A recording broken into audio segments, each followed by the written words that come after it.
I want to start this quietly, not with shock, not with drama, just honesty. Because the truth is, the most devastating moments in our lives rarely announce themselves loudly. They don't crash in with chaos or shouting or broken glass. They arrive softly, almost politely. They happen in rooms that were meant to hold joy. They happen after promises have already been spoken. They happen when we are at our most open, our most trusting, our most certain that nothing could possibly go wrong. My men walked away on our wedding night. Even now, saying those words feels surreal, like they belong to someone else. Like they were pulled from a story I once heard, not from my own life. But they are mine. And for a long time, I carried them alone, unsure how to explain them without sounding dramatic or embarrassed or broken. My name is Elena Morales, and this is what happened to me. The day we got married began exactly how I imagined it would. Soft light spilling through the windows. My mother sitting on the edge of the bed, watching me get ready, her eyes full in that way that made me feel both loved and suddenly very small. My friends moving around the room, fixing hair, adjusting fabric, laughing in bursts that felt like relief more than excitement. The air smelled like flowers and warm dust and perfume layered over nervous energy. Everything felt intentional, like this was a day that had been waiting for me my whole life. We chose Santa Fe because it felt grounded, earthy, real. Adobe walls and desert colors and a stillness that made you breathe slower without trying. We wanted a wedding that felt calm, a beginning that felt steady. And it was. When I walked down the aisle and saw Daniel standing there, I felt it in my chest. That quiet certainty, that feeling of being seen. His eyes were glassy. His smile was soft. When he took my hands, they were warm and steady. I remember thinking, this is it. This is the moment everything aligns. We said our vows. We promised things that felt true in that moment. When he said he would choose me every day, I believed him.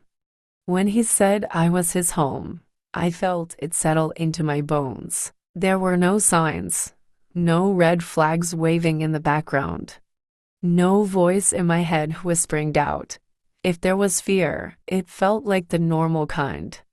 The kind that comes with stepping into something big. Nothing more. The reception passed in a blur of music and laughter and clinking glasses.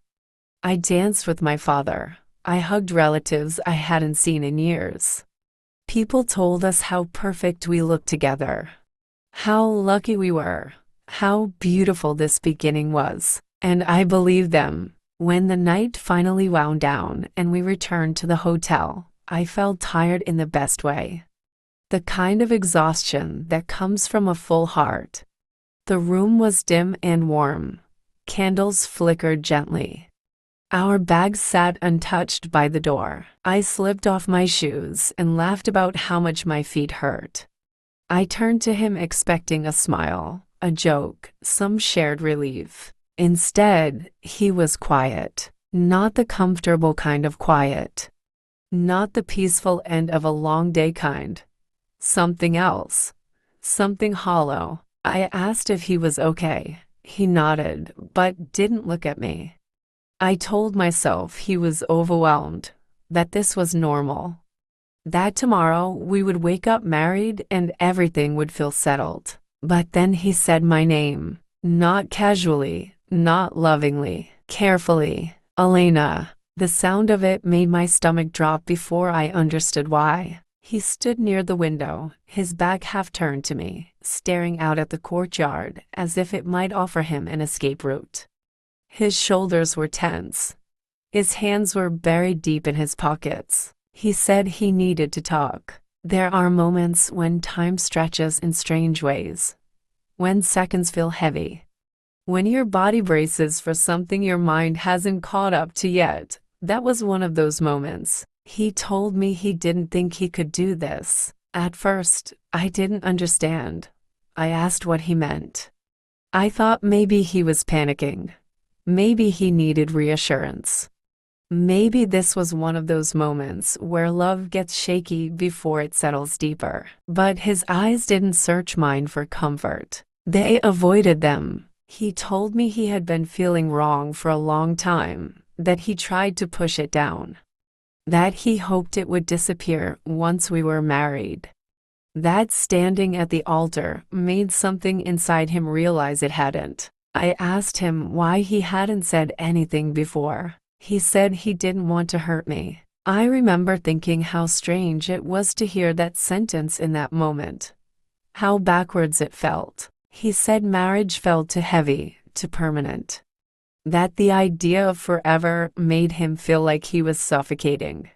That he loved me, but not in the way a husband should. Those words landed slowly, like snow falling after an avalanche. I asked him if he was saying he wanted to leave the room, or take a walk, or sleep on it. He said no.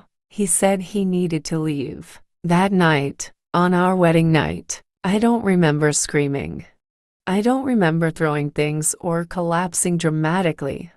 I remember sitting very still. Like if I moved too much, the whole world might break further. I asked him to stay, not forever. Just until morning. Just until we could talk. Just until the shock wore off enough for us to breathe. I told him that fear didn't mean failure. That commitment isn't about certainty. It's about choosing each other even when certainty disappears. He listened. He nodded. He cried. And then he packed a bag. He moved carefully, almost tenderly, like he was trying not to disturb the room. Like the walls themselves might judge him. When he reached the door, he turned back.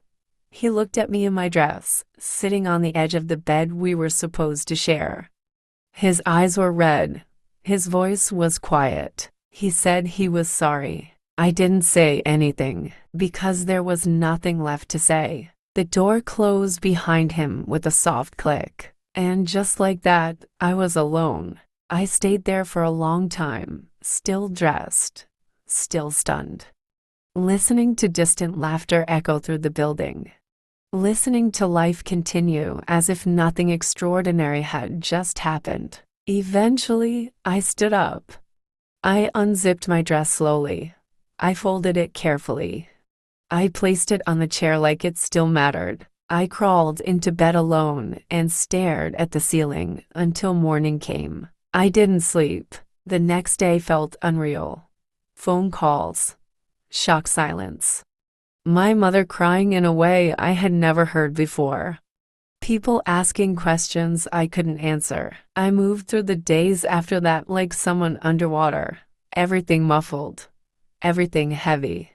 The annulment papers arrived quickly, almost efficiently, as if the world wanted to erase what had happened as fast as possible. Daniel reached out once.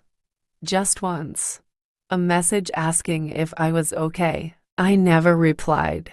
I moved back to Los Angeles not long after. Into a small apartment that felt temporary even when I signed the lease. I relearned how to wake up alone. How to grocery shop for one. How to explain my life to people who didn't know where to look when they asked about my husband. For a long time, I blamed myself. I replayed conversations. I searched for signs I must have missed. I wondered if loving him had been my mistake. If asking for forever was too much, if I had mistaken his calm for commitment. It took time to understand something important. Some people don't leave because you weren't enough. They leave because they were never fully there. Daniel didn't walk away because I failed him. He walked away because he didn't know how to stay when love stopped being theoretical and became real. That realization didn't come with relief at first. It came with grief, with anger, with deep sadness for the version of me who believed that loving someone carefully would make them stay. But slowly, something shifted. I stopped seeing myself as abandoned and started seeing myself as spared. Because if he had stayed, the damage wouldn't have been immediate. It would have been quieter, slower. A life built on emotional absence instead of honesty. Walking away was cruel, but staying would have been worse. Years later, I love again. Not perfectly, not without fear, but with someone who stays when things get uncomfortable. Someone who understands that love is not just a feeling, it is a practice. And sometimes, late at night, I still think about that wedding night. Not with pain anymore, but with clarity. Because it taught me this: love that is real does not disappear when it becomes real. And if someone walks away when you are at your most vulnerable, that is not a reflection of your worth. It is a reflection of where they are in their own unfinished story. If you are listening to this and your chest feels tight, if you have ever been left at a moment you thought was safe, if someone promised forever and vanished when it became heavy, you are not foolish for believing. You are not weak for hoping. You are not broken because someone could not meet you where you stood. Thank you for sitting with this story, for holding space for something honest and painful. If this story resonated with you, if it mirrored something you've lived or are still healing from, I invite you to like this video, subscribe to the Heart's Archive, and share it with someone who might need to feel less alone tonight. Until next time, be gentle with your heart. And remember, surviving what walked away is sometimes the bravest love you will ever choose.